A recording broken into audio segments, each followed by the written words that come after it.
Once again, I, Dr. Ashutosh Tiwari from Rajki Engineering College, Banda, welcome you all to this video lecture on physics having code KAS 101T/201T. T stands for theory, and we are studying today module 1 relativistic mechanics, and this is the 7th lecture on the relativistic mechanics, which is mass energy equivalence. Now you might have heard about the equation E is equal to mc square. So that is the equation which is known as mass energy equivalence relation given by Einstein. So before proceeding for that equation, let us know certain things about this equation.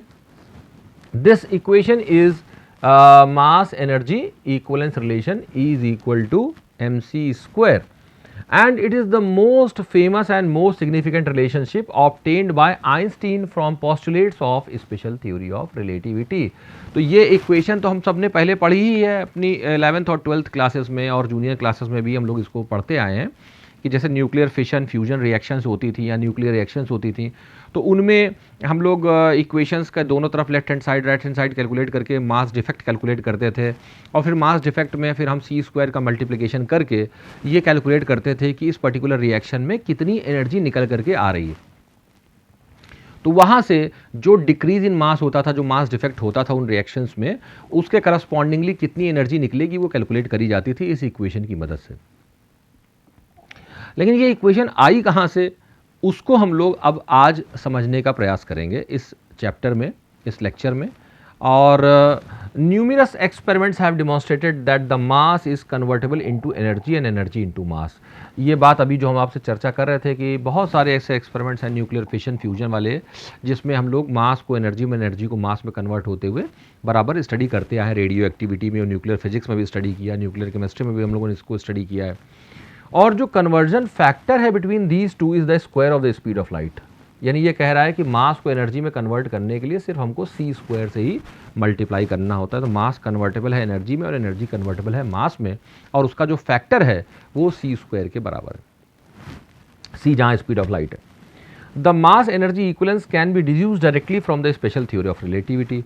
हम लोग सीधे सीधे इसको special theory of relativity जो हम लोग पढ़ चुके हैं पिछले 6 लेक्चर्स में, अभी ये 7वां लेक्चर है, इसमें जो भी हम लोग इस रिलेशन को डिराइव कर सकते हैं। और derivation of this relation will be shown in the next slides. तो इसका डेरिवेशन करने के लिए सबसे पहले हम लोग वर्क एनर्जी थ्योरम पे बात करेंगे। वर्क एनर्जी थ्योरम जैसे हम लोगों ने पढ़ा था कि जो वर्क डन होता है that is convertible into energy, और dW is the amount of work done by the external agent, और dk is the increase in the kinetic energy of the body. तो अगर किसी एक्सटर्नल एजेंट ने dW amount का work किया है और सिस्टम की जो काइनेटिक एनर्जी उसमें इंक्रीज जो है वो dk अमाउंट का हुआ है, तो ये dW हमेशा dk के बराबर होता है। और यहाँ से dk इज इक्वल टू क्या होगा, F डॉट ds। ये हम लोग पता है कि work done is equal to क्या होता है, फोर्स और डिस्प्लेसमेंट का ये डॉट प्रोडक्ट होता है। तो ये जो फोर्स है ये तो न्यूटन्स लॉ से हम लोग पता है ना कि rate of change of momentum के बराबर होता है, F is equal to dp/dt। अब अभी तक क्या होता था, जब क्लासिकल फिजिक्स हम लोग पढ़ते थे तो मोमेंटम जो p होता था उसको सीधे सीधे क्या लिखते थे, p is equal to mv। और इसके पहले हम लोग ये मानते थे कि मास जो है वो एक कांस्टेंट क्वांटिटी है। तो जब डिफरेंशिएशन करते थे इसका, मोमेंटम का dp/dt निकालते थे, तो मास को एज ए कांस्टेंट ट्रीट करते थे, और मास को हम लोग डिफरेंशिएशन के बाहर कर लेते थे और सीधे सीधे dv/dt ऐसा कुछ करते थे, और dv/dt को हम एक्सेलरेशन कर लेते, तो वहाँ से इक्वेशन आ जाती थी F is equal to ma। लेकिन अभी हम लोगों ने पिछले जो लेक्चर था उसमें ये स्टडी किया कि जो पार्टिकल का मास है वो उसके वेलोसिटी के साथ साथ इंक्रीज कर रहा है। वेलोसिटी बढ़ेगी तो पार्टिकल का मास भी बढ़ेगा। तो ऐसी परिस्थिति में जबकि मास वेरिएबल है, बदल रहा है विद रिस्पेक्ट टू वेलोसिटी, तो वहाँ पर मास को कांस्टेंट तो नहीं माना जा सकता। अब अगर मास कांस्टेंट नहीं है तो फिर क्या होगा, जब हम यहाँ पर डिफरेंशिएशन करेंगे d/dt ऑफ p करने की कोशिश करेंगे, तो p की जगह हम ये mv रखेंगे मोमेंटम, और यहाँ पर फिर हमको जो प्रोडक्ट फंक्शन का डिफरेंशिएशन वाला फार्मूला है वो यूज़ करना पड़ेगा, क्योंकि यहाँ पे मास और वेलोसिटी दोनों ही वेरिएबल हो गए।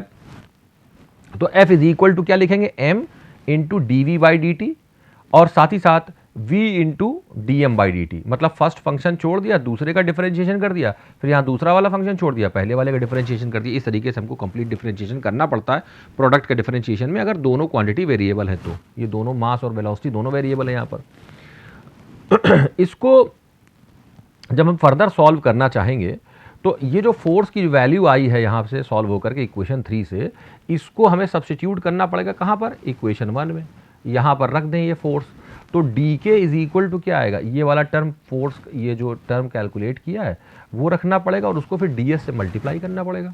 तो जब डी एस से मल्टीप्लाई करेंगे तो देखिए क्या होगा, डी एस से जैसे ही मल्टीप्लाई करेंगे तो ये जो डी एस अगर हम इसको इधर ले आएँ तो ये D s by d t हो जाएगा और डी वी को इधर लिख लें। इसी तरीके से यहाँ पर भी डी एस को अगर हम इधर लिख लें तो d s by d t हो जाएगा, डी एम इधर आ जाएगा। और d s by d t क्या होता है, d s by d t है rate of change of displacement is what, velocity. तो d s by d t को वी लिख लेंगे, तो यहाँ पर ये जैसे इसको वी लिखेंगे तो क्या आ जाएगा, d k is equal to m v d v plus एक वी तो यहाँ पहले से था, एक वी और आ गया ये वाला, तो वी और इंटू वी क्या हो जाएगा, वी स्क्वायर हो जाएगा। तो ये हो जाएगा v square into d m. तो ये इक्वेशन 5 आ जाएगी, d k is equal to m v d v plus v square into d m. This will be your equation 5। अब अगर हम जो पहले रिलेशन पढ़ा हम लोगों ने, variation of mass with velocity का जो रिलेशन डिस्कस किया था वो ये था कि m is equal to M not upon under root of 1 minus v square upon c square, ये रिलेशन हमारे पास था। तो इसको यदि हम न्यूमरेटर में ले जाएं और इसको सॉल्व करें तो ये 1 minus v square upon c square की पावर कितना हो जाएगा, -12 हो जाएगा। लेकिन हमको तो अभी पिछली इक्वेशन में m की जरूरत नहीं थी, dm की जरूरत थी, यानी डिफरेंशिएशन ऑफ मास की जरूरत थी।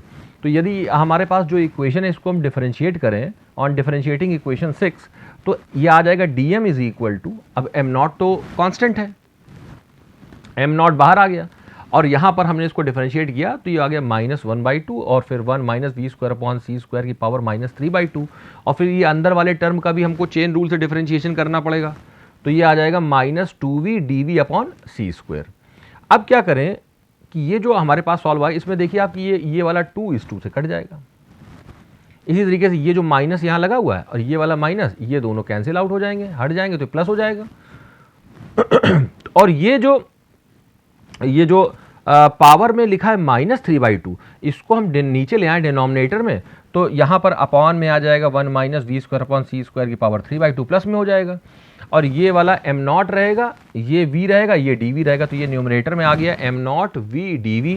और ये जो एक सी स्क्वायर हमको यहाँ मिल रहा था ये वाला, ये सी स्क्वायर यहाँ लिख दिया गया।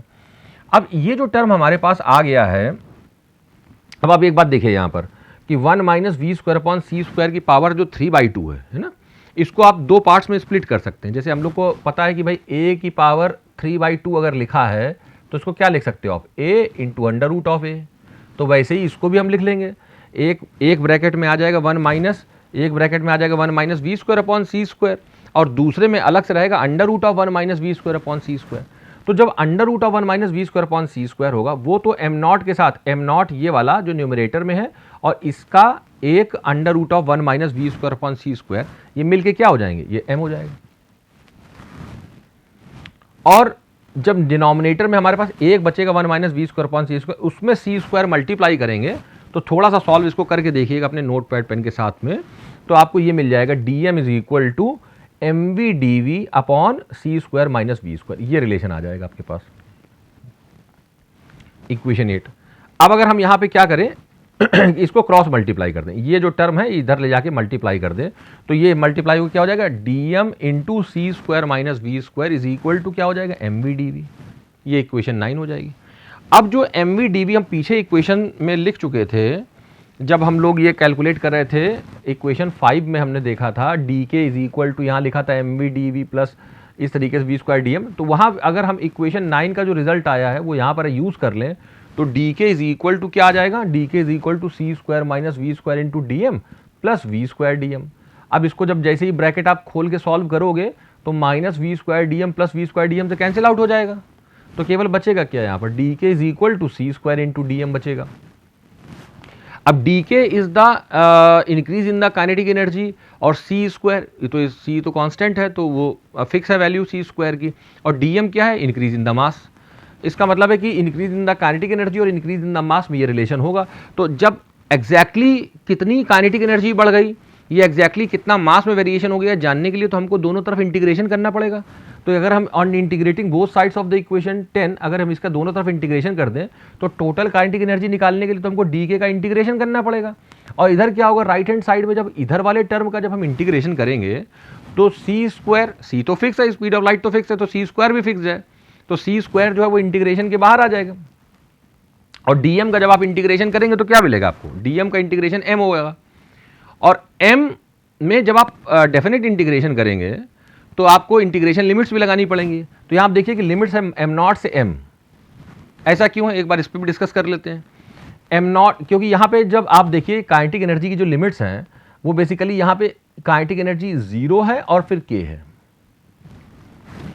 क्योंकि जब पार्टिकल रेस्ट पे था तो उसका मास कितना है, रेस्ट मास एम नॉट के बराबर है, और जब पार्टिकल रेस्ट पे है तो उसकी वेलोसिटी भी 0 है और उसकी काइनेटिक एनर्जी भी 0 है। इसलिए करस्पॉन्डिंगली जब यहाँ काइनेटिक एनर्जी 0 है तब उसका मास जो है वो कितना है, एम नॉट है, और जब काइनेटिक एनर्जी k हो गई है तब उसका मास कितना हो चुका है, m हो चुका है। तो यहाँ पर अगर हम डेफिनेट इंटीग्रेशन में हम लोग क्या करते हैं, पहले अपर लिमिट प्लेस करते हैं फिर लोअर लिमिट प्लेस करके उसको सब्ट्रैक्ट करते हैं। तो ये चीज़ अगर यहाँ करी जाएगी तो इसको सॉल्व करने पे आएगा c square within brackets m minus am not.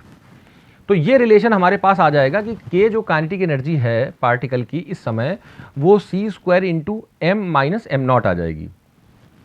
यहाँ पर जो हम लोगों ने पहले variation of mass with velocity देखा था कि m जो है मूविंग मास वो रेस्ट मास से रिलेटेड है इस रिलेशन से, m is equal to M not upon under root of 1 minus v square upon c square. तो m की अगर ये वैल्यू हम यहाँ सब्स्टिट्यूट कर दें तो जो काइनेटिक एनर्जी आ जाएगी that is equal to c square, bracket के अंदर आ जाएगी m not upon under root of 1 minus v square upon c square minus M not. इस इक्वेशन को अगर हम लोग फर्दर सॉल्व करें और यहाँ पर तो देखें तो फर्दर सॉल्विंग हमको मिल सकता है कि जो टोटल एनर्जी होगी E, total energy E will be equal to क्या हो जाएगा भाई, जो टोटल एनर्जी कहाँ से आई है, यहाँ से, इस जगह से एम सी स्क्वायर। ये जब देख रहे हैं इसका सी स्क्वायर और मल्टीप्लाई करेंगे तो एम सी स्क्वायर हो जाएगा। तो ये एम सी स्क्वायर और ये इधर क्या आ जाएगा, m not into C square. तो इसको अगर उधर ले जाए तो ऐसे भी लिख सकते हैं ना, E जो टोटल एनर्जी है दैट इज इक्वल टू क्या हो जाएगा, m not c square plus k, ऐसे भी होता है। तो ये भी कह सकते हैं कि जो टोटल एनर्जी होती है rest mass energy plus kinetic energy के बराबर। तो टोटल एनर्जी जो है वो rest mass energy m not c square plus kinetic energy है। और काइनेटिक एनर्जी जो है ये सॉल्व होकर के जो आई है इसको अगर हम यहाँ पे सब्स्टिट्यूट कर देंगे तो E इज इक्वल टू क्या आ जाएगा, एम सी स्क्वायर आ जाएगा।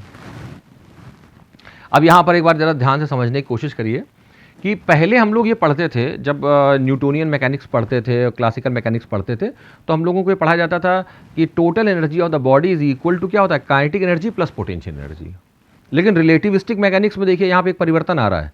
तो क्या देख रहे हैं हम लोग कि टोटल एनर्जी बॉडी की जो है वो किसके बराबर है, टोटल एनर्जी बराबर है rest mass energy plus kinetic energy, right.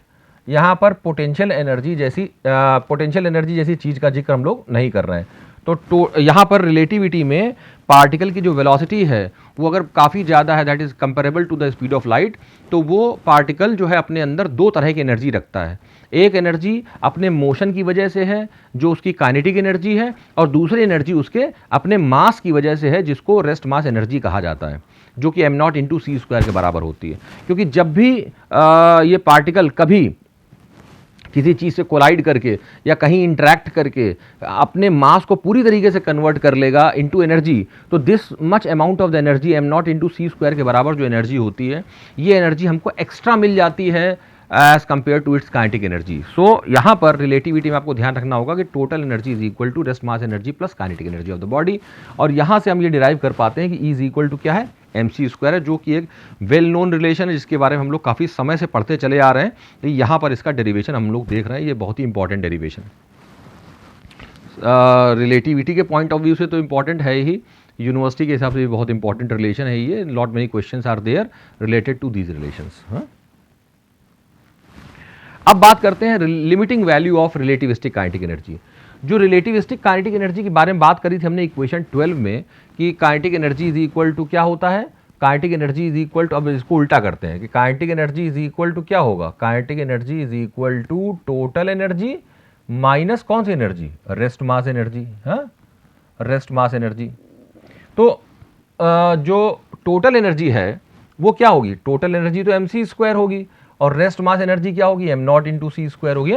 तो यहाँ पर हमने m की जगह पर m not upon under root of 1 minus b square upon c square यहाँ सब्स्टिट्यूट किया है, तो काइनेटिक एनर्जी आ गई सी स्क्वायर और ये स्क्वायर ब्रैकेट्स के अंदर आ गया m not upon under root of 1 minus b square minus ये m नॉट।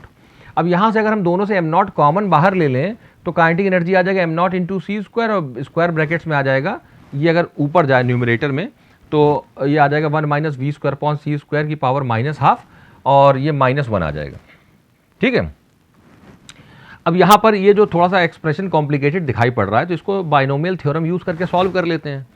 बाइनोमियल थ्योरम ये कहती है कि 1 प्लस एक्स की पावर n अगर लिखा है कहीं पर तो 1 प्लस एक्स की पावर n को क्या लिख सकते हैं, 1 प्लस n इंटू एक्स लिखा जा सकता है।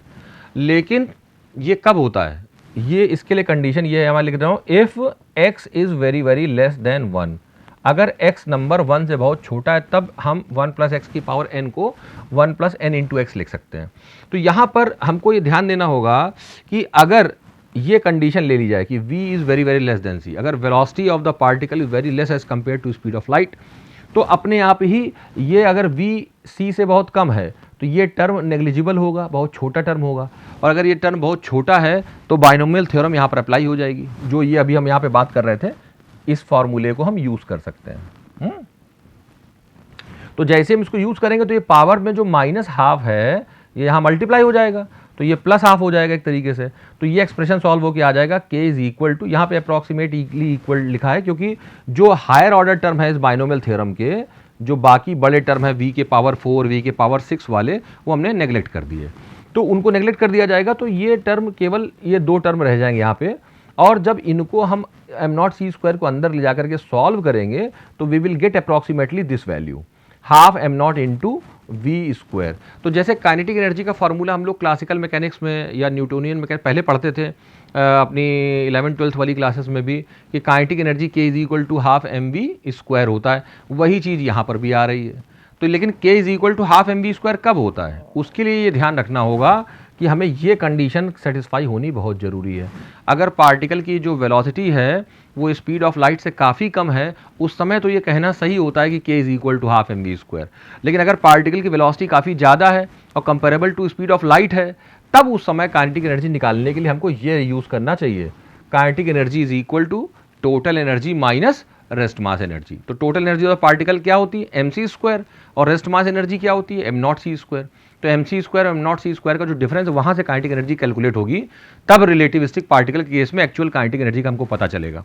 अदरवाइज क्लासिकली पार्टिकल की वेलोसिटी अगर स्पीड ऑफ लाइट से काफ़ी कम है तो k is equal to half mv square लिखा जा सकता है। ये एक और इम्पॉर्टेंट रिलेशन है, relativistic relation between energy and momentum. Particle की जो कोई रिलेटिविस्टिक पार्टिकल है जिसकी वेलोसिटी स्पीड ऑफ लाइट के काफ़ी करीब है, तो उस पार्टिकल की जो मोमेंटम है और जो उसकी एनर्जी है उसमें आपस में क्या संबंध है। तो हम लोग ये जैसे अभी देख चुके हैं कि आइंस्टीन के मास एनर्जी इक्वलेंस रिलेशन से E is equal to mc square था। अब m की जगह पर अगर हम ये वाली वैल्यू प्लेस करते हैं, m is equal to m not upon under root of 1 minus v square upon c square यहाँ रखते हैं और सी स्क्वायर से इसको मल्टीप्लाई कर देते हैं ना, तो और ये भी ध्यान रखते हैं कि जो जब हम इसमें मास आएगा टर्म यहाँ पर अगर इस जगह पर हम एक मास m से ऊपर मल्टीप्लाई कर दें, एक m से नीचे मल्टीप्लाई कर दें, और जो m इंटू वी आएगा टर्म यहाँ पर उसको हम p लिख लें, है ना। ये हमको पता ही है कि momentum p is equal to क्या होता है, mv होता है। तो यही वाला जो रिलेशन है एनर्जी का वो इस तरह से मॉडिफाई हो जाएगा।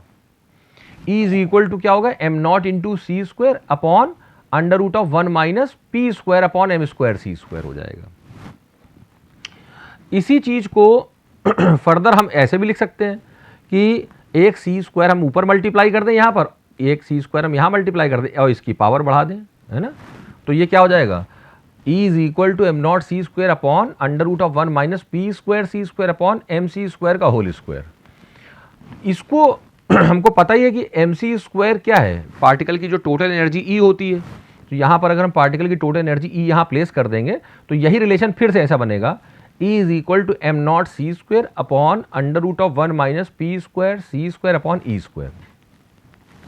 अगर हम दोनों साइड्स में स्क्वायर कर दें तो ये स्क्वायर रूट हट जाएगा, तो यहाँ पे आ जाएगा ई स्क्वायर इज इक्वल टू, इसका होल स्क्वायर होगा तो ये हो जाएगा एम नॉट स्क्वायर सी की पावर 4 हो जाएगी, और डिनोमिनेटर से अंडर रूट हट जाएगा, 1 माइनस पी स्क्वायर सी स्क्वायर अपॉन ई स्क्वायर हो जाएगा। ये वाला जो टर्म आपको देखने को मिल रहा है यहाँ पर डिनोमिनेटर में, इसको यदि आप क्रॉस मल्टीप्लाई करके यहाँ ले जाएं और इससे मल्टीप्लाई कर दें तो ये बन जाएगा ऐसा, E square 1 minus P square C square upon E square is equal to M naught square C की पावर 4। ये इक्वेशन 23 हो जाएगी। इसको फिर से रीअरेंज अगर कर लें आप, ई स्क्वायर जो यहाँ डिनोमिनेटर में आ रहा है इसको अगर यहाँ पे मल्टीप्लाई कर दें और इसको फर्दर सॉल्व करें तो आपको ये मिल जाएगा, ऑन रीअरेंजिंग इक्वेशन ये मिल जाएगा, E is equal to under root of M naught square C की पावर 4 प्लस पी स्क्वायर सी स्क्वायर। या ऐसे भी ध्यान रख सकते हैं कि ई स्क्वायर, ये रिलेशन क्या है, E square is equal to P square C square plus M naught square C की पावर 4। ये इंपॉर्टेंट रिलेशन है बहुत। अब रिलेटिविस्टिक काइनेटिक एनर्जी और जो मोमेंटम है वो आपस में, रिलेटिविस्टिक काइनेटिक एनर्जी और मोमेंटम किस तरीके से संबंधित है इसको देख लेते हैं। कि काइनेटिक एनर्जी तो हमने आपसे बताया ही था कि काइनेटिक एनर्जी जो है वो total energy minus am not c square ये दी गई है। अब टोटल एनर्जी का जो फॉर्मूला है वो हम लोगों ने अभी अभी कैलकुलेट किया कि under root of M naught square C की पावर 4 प्लस पी स्क्वायर सी स्क्वायर, ये टोटल एनर्जी है।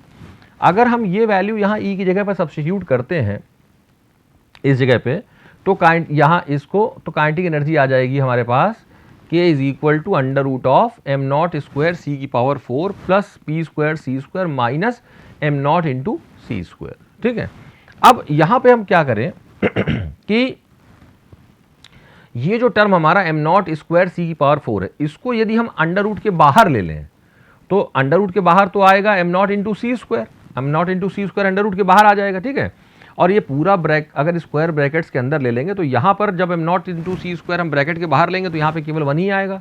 तो इसको m not into C square को स्क्वायर ब्रैकेट्स के बाहर लेकर के ये पूरा टर्म इस तरीके से लिखा जा सकता है। यहाँ पर फिर से हम उसी तरीके से जैसे अभी हम लोगों ने बाइनोमियल थ्योरम की मदद ली थी कि अगर पार्टिकल का जो मोमेंटम p है, यहाँ पर कंडीशन ये ध्यान रखनी पड़ेगी कि जो p की वैल्यू है, पार्टिकल का जो मोमेंटम है वो एम नॉट इंटू मतलब जो है एम नॉट इंटू सी जो प्रोडक्ट होगा इससे कम होना चाहिए।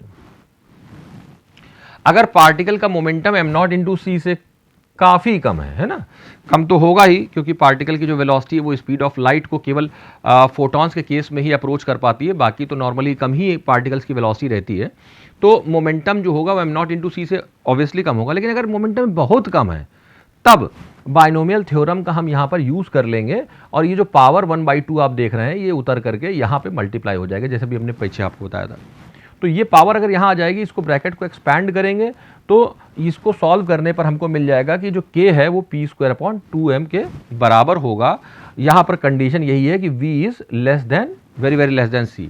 तो पार्टिकल की वेलोसिटी अगर स्पीड ऑफ लाइट से काफ़ी कम है, उस कंडीशन में पार्टिकल की जो काइनेटिक एनर्जी है और जो मोमेंटम है उनका आपस में क्या रिलेशन था, k is equal to P square upon 2m। ये हम लोग पहले भी न्यूमेरिकल्स में यूज़ करते रहे हैं। लेकिन अगर पार्टिकल की जो वेलोसिटी है वो स्पीड ऑफ लाइट के कंपैरेटिवली बहुत कम नहीं है, लगभग बराबर ही है उसके आसपास कहीं पर, तो काइनेटिक एनर्जी और मोमेंटम के बीच में ये वाला रिलेशन यूज़ नहीं होगा। उस समय हम लोगों को ये रिलेशन यूज़ करना चाहिए, either we should use this relation kinetic energy और उसके लिए, और अगर मोमेंटम में चाहिए तो हमको फिर ये वाला रिलेशन यूज करना चाहिए, राइट। अब हम लोग चर्चा कर लेते हैं मासलेस पार्टिकल्स के बारे में। मासलेस पार्टिकल्स क्या होते हैं? अक्सर सुनने में आता है कि the particles which are having zero mass. अब ये थोड़ा सा अजीब सी बात है कि पार्टिकल का मास जीरो कैसे हो सकता है, या जीरो है तो उसको मेजर कैसे किया जाता होगा। तो ये तो फर्दर विषय है जिसको आगे हम लोग डिस्कस कर सकते हैं। लेकिन फिलहाल ये समझने का प्रयास किया जाएगा कि यदि मासलेस पार्टिकल्स एग्जिस्ट करते होंगे, तो ये क्या चीज़ होते हैं और इनका क्या व्यवहार होता है। तो यहाँ पर ये समझना होगा कि if any particle is having zero rest mass, यदि किसी पार्टिकल का रेस्ट मास जीरो, यहाँ ध्यान दीजिए रेस्ट मास जीरो होने की बात कही गई है, मूविंग मास के जीरो होने पे कोई बात नहीं कही गई है। यानी ऐसी भी संभावना हो सकती है कि वो पार्टिकल का मास जीरो केवल उसी परिस्थिति में दिखाई पड़े जब वो रेस्ट पे है, और अगर पार्टिकल मूव कर रहा है तो हो सकता है उसमें मास एग्जिस्ट कर रहा हो। तो यहाँ पे मासलेस पार्टिकल के लिए हमको समझना होगा कि ये उन पार्टिकल्स के बारे में बात हो रही है जिनका रेस्ट मास 0 है। Then such particle is said to be massless particle, तब इस पार्टिकल को हम लोग मासलेस पार्टिकल कहते हैं। अभी हम लोगों ने पीछे पार्टिकल की जो एनर्जी है और पार्टिकल का मोमेंटम है और पार्टिकल का जो रेस्ट मास है उसके बीच में ये रिलेशन देखा था कि E is equal to under root of m0c² plus p²c², ये रिलेशन हमको मिल गया था। अब हम रेस्ट मास के बारे में 0 होने की बात करेंगे या मासलेस पार्टिकल के अगर बारे में बात करेंगे तो ये वाला पूरा टर्म तो गायब ही हो जाएगा, ये तो 0 हो जाएगा। तो क्या हो जाएगा, E is equal to under root of p²c², मतलब E is equal to simply क्या हो जाएगा, p इंटू सी, और E is equal to P into C, या P कहें तो E अपॉन सी के बराबर होगा।